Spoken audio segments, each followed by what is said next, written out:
Then, actually no. Just now I wake up early. Slow down. I saw mommy on the couch. I wake up and sleep. She was like, oh, Victor is so sleepy. She asked me. Then I sleep on the couch for a while. Then I wake up and I want to sit on Papa, you also coming up here. Because they went to work. Of course, You should be grateful that someone is taking care of you and cook for you. They want burger or not? Not burger, beef patty. My cooking class. Penny or beef can sing. Beef patty. Patty. You want a beef patty? Burger patty. Burger patty.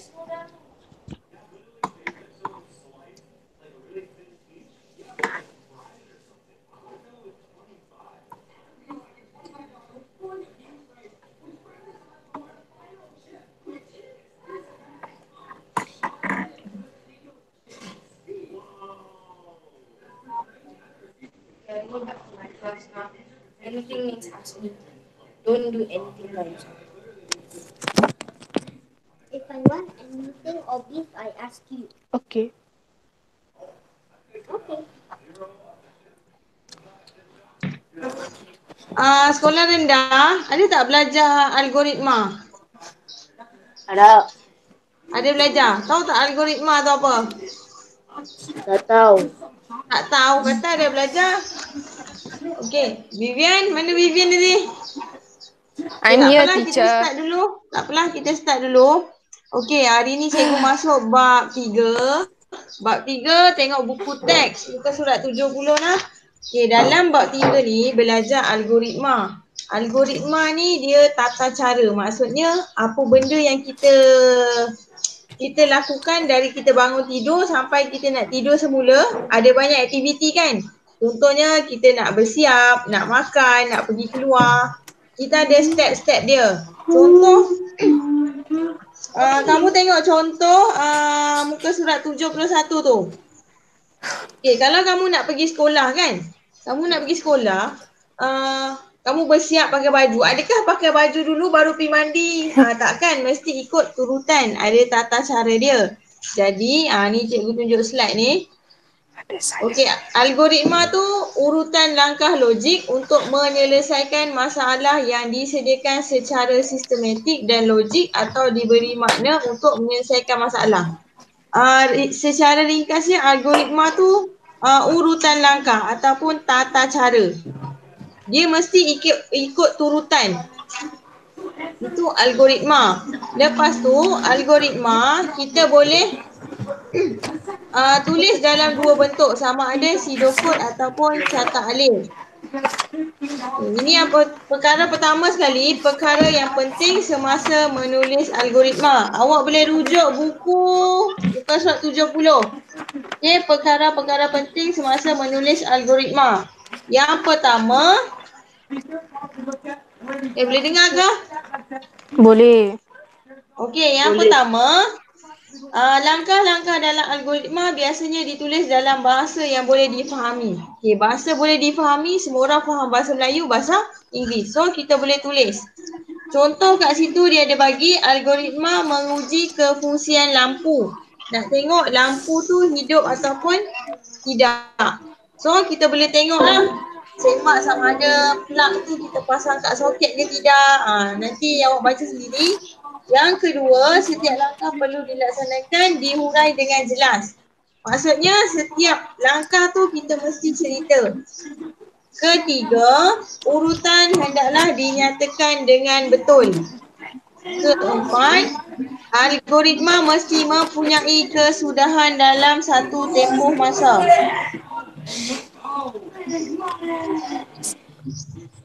Siapa ni? Vivian, awak mute dulu. Tak, cikgu tutup suara. Okey, itu 4 perkara penting semasa kita nak tulis algoritma. Yang pertama, mesti tulis dalam bahasa yang difahami. Kedua, mesti jelas. Ketiga, urutan dia betul. Keempat, dia ada satu tempoh masa. Itu 4 perkara penting. Okey, algoritma ni kita boleh wakilkan dengan pelbagai cara. Tapi biasanya kita guna carta alih dan pseudocode. Okey, carta alih tu apa? Tahu tak carta alih tu apa? Tahu. Kalau sebut carta alih, apa carta alih? Carta ada aliran, maksudnya dia ada anak panah, ada bentuk-bentuk. Tu carta alih. Kalau pseudocode, kita tengok dulu pseudocode. Pseudocode merupakan penggunaan ayat pertuturan dan beberapa arahan asas. Langkah-langkah dia lah, mula-mula dia nak buat apa. Dah masuk kenapa kah? Mula-mula apa nak tulis? Pseudocode memerihalkan langkah-langkah algoritma dengan menggunakan ayat yang ringkas dan padat. Nanti kita tengok contoh contohnya lah awak nak pergi, biasa kan pergi McDonald nak beli makanan kan.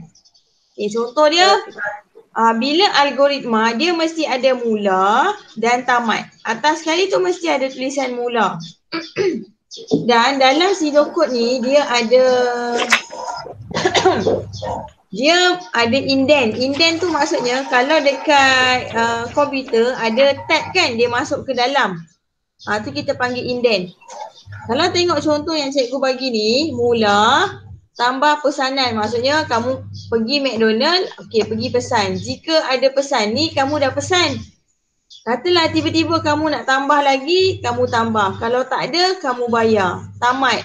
Kalau ada duit baki lagi, ambil. Kalau tak ada, tunggulah sampai nombor tu. Ni contoh pseudocode. Ni contoh pseudocode.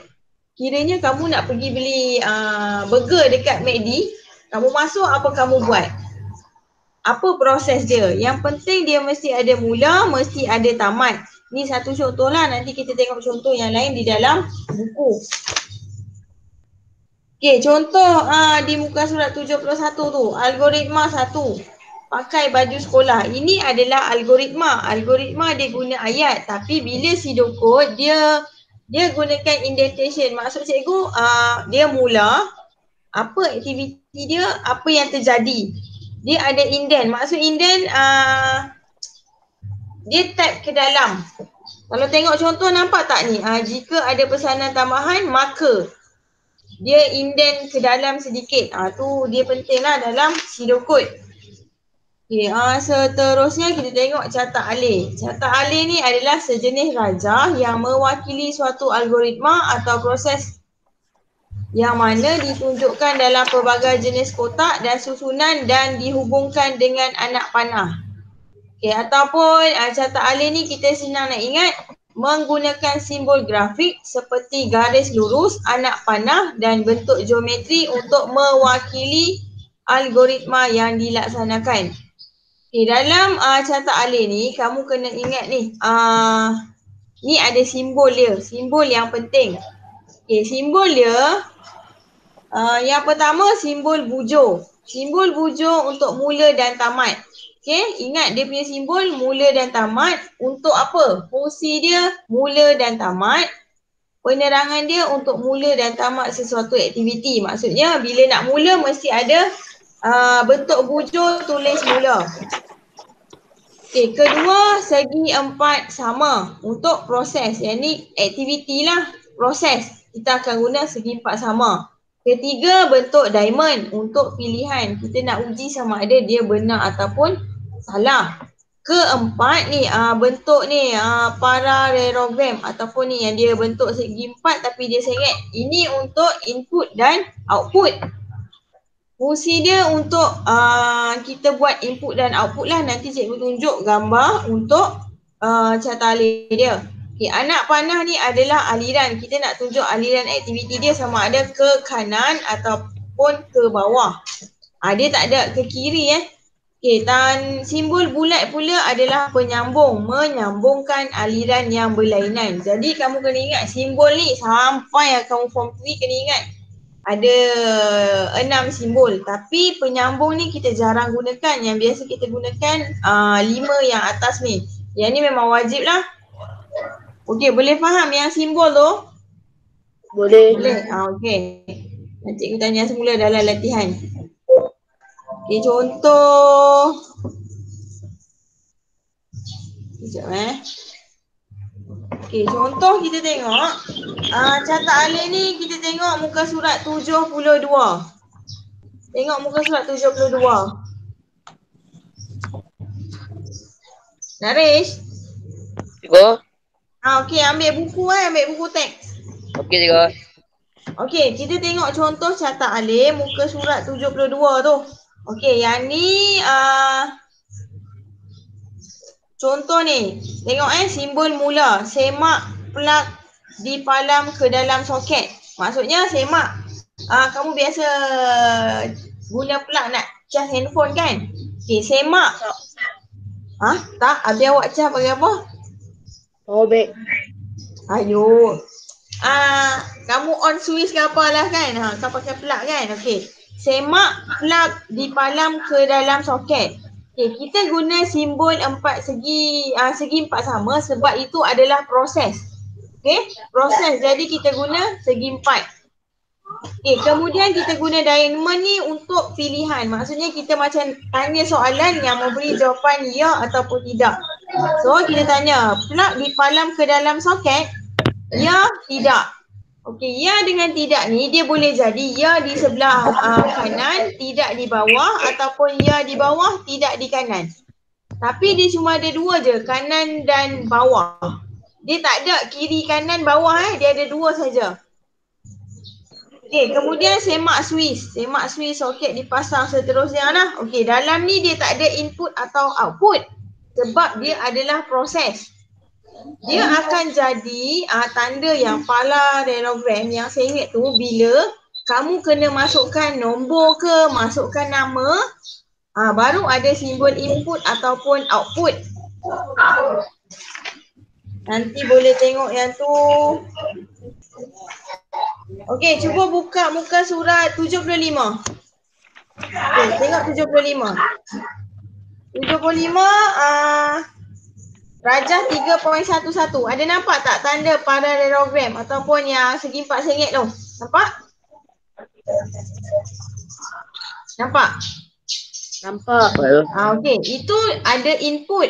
Sebabnya dia masukkan markah. Kalau perkataan tu masukkan, dia akan guna tanda parallelogram, sengit, input atau output. Kalau proses maksudnya masak air, membeli makanan, yang tu dia akan guna proses. Sebab benda tu proses bukan input. Input maksudnya kamu masukkan sesuatu atau type sesuatu pada keyboard. Contoh cikgu kata masukkan markah bahasa Melayu anda. So nanti Gijen akan masuk markah 50.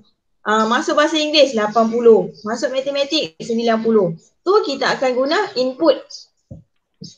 Okey, boleh beza tak input dengan proses? Boleh cikgu. Okey. Kita tengok seterusnya. Itu contoh catat alih. Okey, kita masuk sikit jenis struktur kawalan. Yang ni tak ada dalam buku lagi tapi ini untuk pengetahuan. Okey, jenis struktur kawalan dia ada 3. Struktur kawalan jujukan, struktur kawalan pilihan, struktur kawalan ulangan. Okay, struktur kawalan jujukan ni dia satu struktur kawalan yang aliran dia sehala. Maksudnya dia contoh macam cikgu bagi ni lah. Anak panah dia semua ke bawah. Ini maksudnya struktur kawalan jujukan. Contoh kat sini, mula input 1 kilo, tepung 1 kilo. Kira jumlah harga 2 barang. Paparkan jumlah harga tamat. Ini contoh jujukan. Okey, jujukan. Input dia adalah 1 kilo tepung dan gula. Proses dia kita nak kira. Dia akan paparkan jumlah harga. Ni macam kamu pergi kedai. Okay, kamu pergi kedai, kamu beli barang lah. Okay, beli barang. Barang kamu tu adalah input.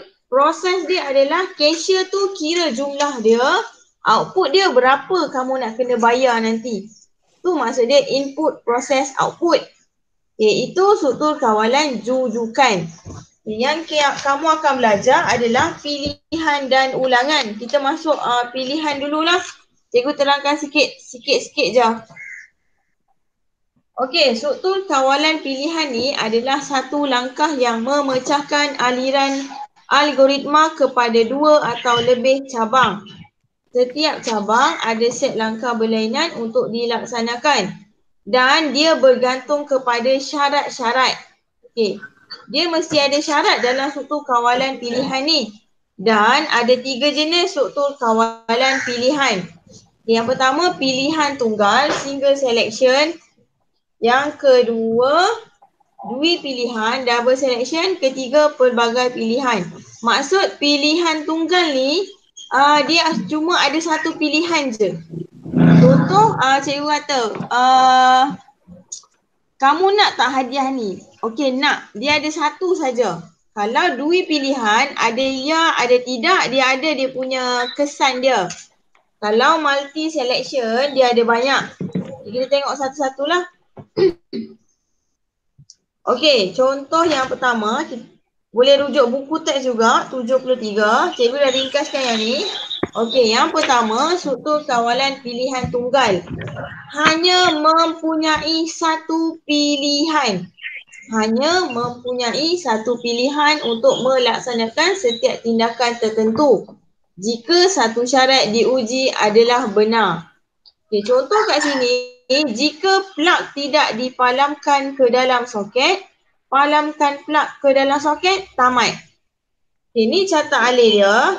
Okay, ni dia ringkaskan lah. Tadi kita tengok catat alih dia panjang. So dekat sini, plug dipalam ke dalam soket. Ya, tidak. Maksud kat sini, pilihan tunggal, dia ada satu je. Dia punya jawapan. Okay, ni. Palamkan plug ke dalam soket. Itu maksud dia single selection. Okay, tengok contoh yang ni Okay, contoh yang ni adalah input dia keputusan. Proses dia semak keputusan layak mendapat sijil. Okay, ni katalah kamu masuk pertandingan, kamu layak dapat sijil ataupun tidak. Okay, si dokod dia mula masukkan keputusan. Nampak bila perkataan tu masukkan, automatik dia punya shape ni jadi parallelogram. Okay, jika keputusan sama dengan menang, papar layak mendapat hadiah. Okay, contoh ni masukkan keputusan. Keputusan dia menang. Contohlah untuk dapat sijil dia mesti dapat markah 85. So masukkan 85. Okay, keputusan sama dengan menang. Kalau ya, dia dapat hadiah, dia terima sijil. Kalau tidak, dia terima sijil saja. Maksud dekat sini, pilihan tunggal ni, dia punya kesan ni ada satu je. Kalau tidak, ada tak dia punya ni, papar apa? Tak ada kan? Dia ada satu sahaja. Itu maksud dia pilihan tunggal. Maksud dekat sini, kalau dia punya keputusan tu bagus, dia layak dapat hadiah. Kalau tidak, dia hanya terima sijil. Itu maksud pilihan tunggal. Kita tengok yang kedua, struktur kawalan dui pilihan. Memilih di antara dua tindakan atau dua set tindakan. Kalau pilihan tunggal, dia ada satu je. Bila dui pilihan, dia ada dua. Okay, contoh kat sini, jika memenuhi syarat, laksanakan set tindakan A. Jika tidak, laksanakan set tindakan B. Dia akan jadi macam ni, nampak dia ada. Bila ya, dia ada apa yang akan jadi. Bila tidak, dia ada apa yang akan terjadi. Beza dengan yang ni, dia cuma ada satu je. Nampak tak beza catat alih dia? Ya. Okay. Ya, cikgu. Sekejap. Okey, ini pelbagai pilihan ataupun multi selection. Okey, struktur kawalan yang mengandungi lebih daripada dua set tindakan yang berlainan sebagai pilihan yang dilaksanakan. Ini contoh, ni kamu biasa gunalah dalam bila exam ke, bila ujian ke, akan ada lah ni proses ni. Okay, bila multi selection ataupun pelbagai pilihan, dia ada banyak diamond, ada banyak dia punya kesan dia. Ni maksud dia pelbagai pilihan. Paling senang pelbagai pilihan lah. Sebab boleh tahu. Okay, ni tengok contoh dalam buku ni cikgu buat kecil sikit. Okay, contoh yang ni. Mula, masukkan skor anda. Tengok dekat sidokod Rajah 3.14. Okay, masukkan skor anda. Jika skor lebih besar dan sama 80, grade ialah A. Jika skor kurang lebih besar dan sama 70, B sampailah seterusnya, paparkan grade tamat. Daripada sidokod, kamu kena pandai ubah dia kepada carta alih. Kita tengok carta alih dia. Mula, masukkan skor anda. Skor dia berapa? Kalau ya dapat A, kalau tidak dia akan cek yang ke bawah. Dia dapat apa? Dia cek sampai bawah. Papan grade tamat. Ini contoh satu carta alih lah untuk struktur kawalan pelbagai pilihan. Yang ni pun lebih kurang sama.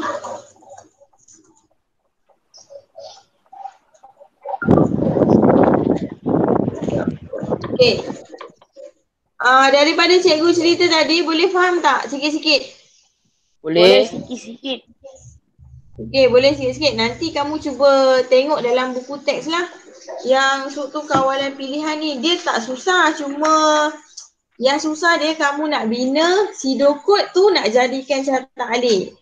Tapi cuba baca dululah untuk tengok macam mana proses dia. Sebab kita belajar kat rumah ni, cikgu pun tak boleh nak tulis lagi. Nak tunjuk dia punya step.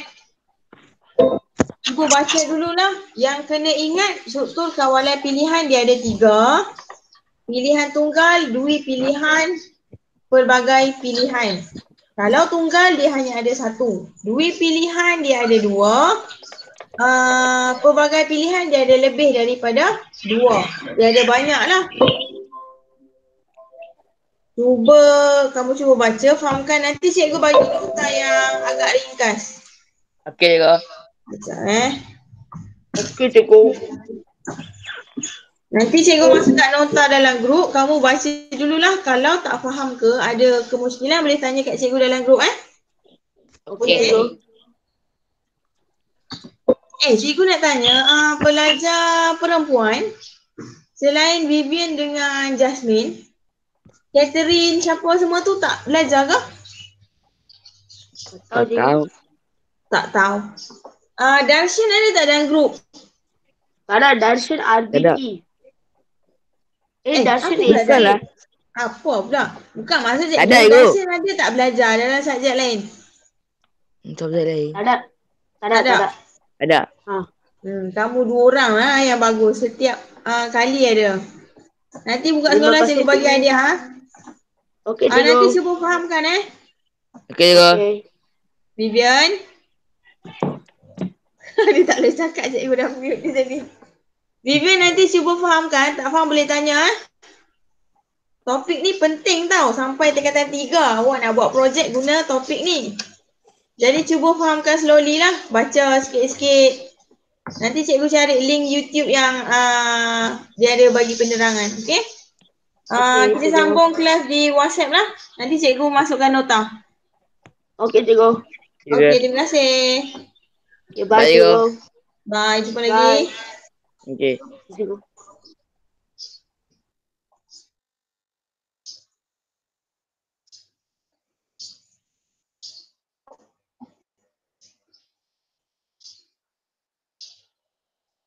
Tak present ni